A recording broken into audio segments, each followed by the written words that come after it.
जय हिंद। बुंदेलखंड न्यूज 24 में आप सभी का स्वागत है। न्यूज रूम से मैं आरिफ सिद्दीकी। तो चलिए बढ़ते हैं जालौन से खबर की ओर। विश्व बौद्ध संघ एवं प्रबुद्ध भारत सेवक संघ ने ज्ञापन देकर हाथरस की बेटी को न्याय दिलाने की मांग की। माधवगढ़ तहसील के परिसर में विश्व बौद्ध संघ एवं प्रबुद्ध भारत सेवक संघ जालौन के पदाधिकारियों ने एक ज्ञापन महामहिम राज्यपाल उत्तर प्रदेश नामित उप जिलाधिकारी सालिक राम को सौंपते हुए कहा कि जब से उत्तर प्रदेश में भाजपा की सत्ता आई है तब से बराबर बहुजनों के साथ अन्याय और अत्याचार का अनुपात बढ़ता चला जा रहा है। आए दिन प्रदेश में महिलाओं के साथ बलात्कार और हत्याओं की घटनाएं हो रही हैं और योगी सरकार अपराधियों पर नियंत्रण करने में असफल है।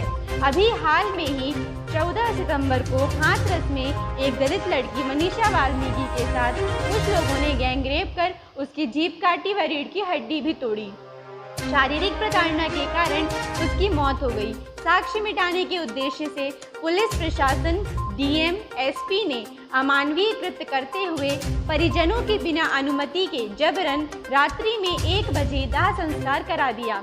जिन प्रशासनिक अधिकारियों ने मनीषा वाल्मीकि का दाह संस्कार कराया है उनको भी हत्या में सह अपराधी बनाया जाए तथा उक्त कांड की सुनवाई हेतु स्पेशल कोर्ट की नियुक्ति हो और दोषियों को फांसी दी जाए अथवा योगी सीएम पद से इस्तीफा दें और प्रदेश में राष्ट्रपति शासन लागू हो। अन्यथा बहुजन समाज इस घटना के विरोध में पूरे देश में राष्ट्रव्यापी जन आंदोलन करने को मजबूर होगा। उन्होंने महामहिम से अनुरोध किया कि दलितों पिछड़ों पर हो रहे अत्याचारों को संज्ञान में लेते हुए मनीषा वाल्मीकि के हत्यारों को एवं प्रशासनिक अधिकारियों को स्पेशल कोर्ट में सुनवाई कर फांसी की सजा दिलाई जाए। 1 करोड़ रुपए मुआवजा और एक सरकारी नौकरी तथा परिवार की सुरक्षा कराई जाए। जालौन से संवाददाता महेंद्र कुमार गौतम की रिपोर्ट। ज्ञापन सौंपा है हाथरस को लेकर, क्या मांगे हैं आपकी पूरी? 14 सितंबर की दिन को जो घटना घटी हाथरस में एक नाबालिग दलित लड़की के साथ में जो अन्य अत्याचार हुआ उसके विरोध में हम लोग राज्यपाल महोदय को ज्ञापन सौंपने के लिए आए हैं और हमारी जो मांगे हैं वो ये है कि उसको इस मामले को स्पेशल कोर्ट की नियुक्ति हो और उस स्पेशल कोर्ट में उनकी सुनवाई होनी चाहिए और 1 करोड़ का मुआवजा और परिवार को सरकारी नौकरी और शहर के अंदर एक सुरक्षित मकान की उनकी व्यवस्था होनी चाहिए और स्पेशल कोर्ट में सुनवाई होगी। जो दोषी लोग हैं, चारों जो अपराधी हैं, उनको सख्त से सजा और सजाए मौत ही मुकर्रर होनी चाहिए। इसके अलावा कोई विकल्प नहीं है। और मैं तो ये कहना चाहता हूँ कि सबसे बड़ी बात ये है कि जब से आजाद हुआ देश तो SC/ST OBC के साथ ही क्यों अन्य अत्याचार होता है, इसकी वजह क्या है? क्यों? क्योंकि हम लोग बहुसंख्यक होने के बाद भी सत्ता में नहीं है और जो सत्ता में जो समाज रहा है, जो समाज सत्ता में रहा है उसी की आबरू इज्जत सुरक्षित है और SC/ST OBC के लोगों के साथ ही, इनकी बहन बेटियों के साथ ही अन्य अत्याचार 70 साल से होता चला आ रहा है। इसलिए हम सभी बहुजनों से निवेदन करते हैं कि अपनी जनसंख्या को अपने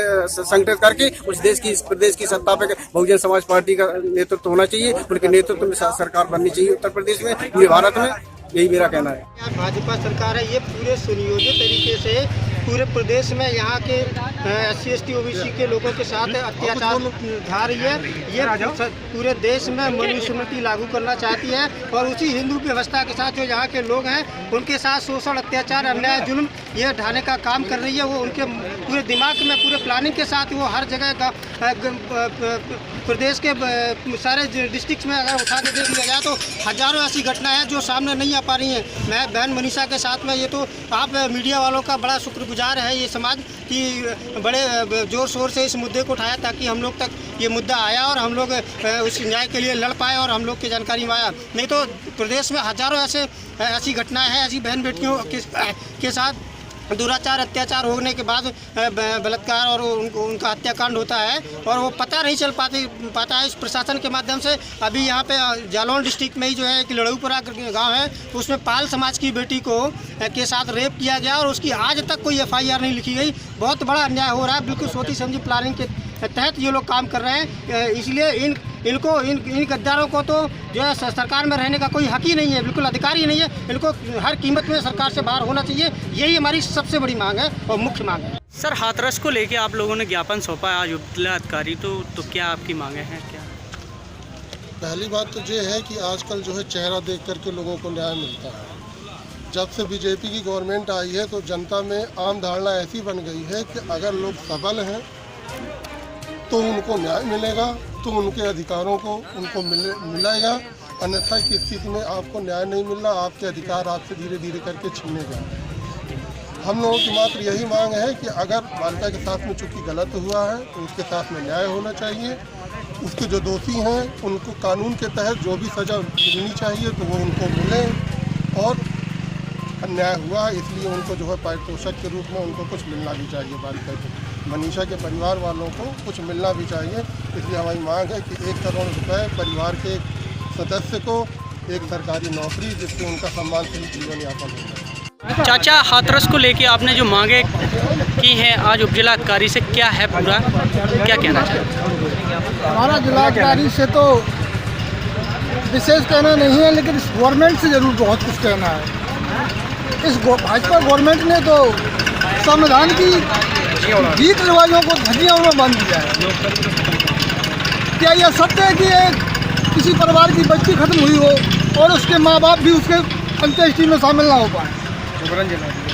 उसको जबरन जला दिया गया, उनको देखने नहीं दिया, परिवार रिश्तेदारों को नहीं देखने दिया। तो क्या है ये? हम तो ये कहेंगे कि योगी सरकार ये सरकार चलाने के काबिल ही नहीं है।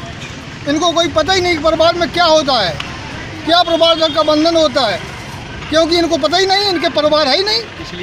हम तो इसलिए इनको ये मानते हैं कि इनकी सरकार को आज ही इस्तीफा अपने इच्छानुसार दे देना चाहिए, क्योंकि हमारी ये जो नैतिक जिम्मेदारियाँ इनको पता नहीं है और हमारे सामाजिक रीति रिवाजों का पता नहीं है इनको, कैसे हमारा क्या होता है। हमारी माताएं बहनें क्या सुरक्षित हैं? भाषण में कहते हैं कि हमारी माताएं बहनें पूर्णतः सुरक्षित हैं। अगर इस हत्याकांड में न्याय नहीं मिला तो आप किस हद तक जा सकते हैं? हम लोग यहाँ तक जाएंगे जब तक इनका आखिरी जजमेंट नहीं ले लेंगे और ये सरकार को बर्खास्त नहीं करा देंगे। जन आंदोलन हाथरस को लेके आपने ज्ञापन सौंपा है, क्या क्या आपकी मांगे हैं? देखिए, देश में प्रदेश में बहुत ज़्यादा अत्याचार बढ़ रहा है, कानून व्यवस्था योगी सरकार पे बिल्कुल नहीं संभल रही है, और इसी के तहत जो है बिल्कुल सुनियोजित तरीके से देश में जगह जगह पे हमारी बहन बेटी के साथ में उनका बलात्कार हो रहा है, उनकी हत्याएं हो रही हैं। चाहे वो इसके बाद जो बलरामपुर, औरैया में, हमीरपुर में, जालौन में भी कई गाँव में जो ये घटनाएँ सुनने को आई हैं। तो जो अभी हाल में हाथरस में जो बहन मनीषा के साथ में इतना दुराचार होने के बाद में जो उनकी हत्या कर दी गई है, बहुत सरकार का ये बहुत निंदनीय कदम है। ये सरकार यहाँ पे बिल्कुल पूरी तरह से फेल है। और हमारी मांगे ये है कि जिन दोषियों ने ये अपराध किया है तो उनको जल्दी से जल्दी फांसी मिले, वहाँ के डीएम एसपी को बर्खास्त किया जाए, और जो हमारा पीड़ित परिवार है उसको सुरक्षा मुहैया कराई जाए, और उनको जो है उनके परिवार को योग्यता अनुसार जो है नौकरी दिया जाए, और परिवार को जो है मुआवजा के रूप में 1 करोड़ रुपया दिया जाए। आपको हमारी यह रिपोर्ट कैसी लगी, हमें हमारे कमेंट बॉक्स में आकर बताएं, और हमारे इस वीडियो को लाइक करें और ज़्यादा से ज़्यादा शेयर करें, और हमारे चैनल बुंदेलखंड न्यूज़ 24 को सब्सक्राइब करें।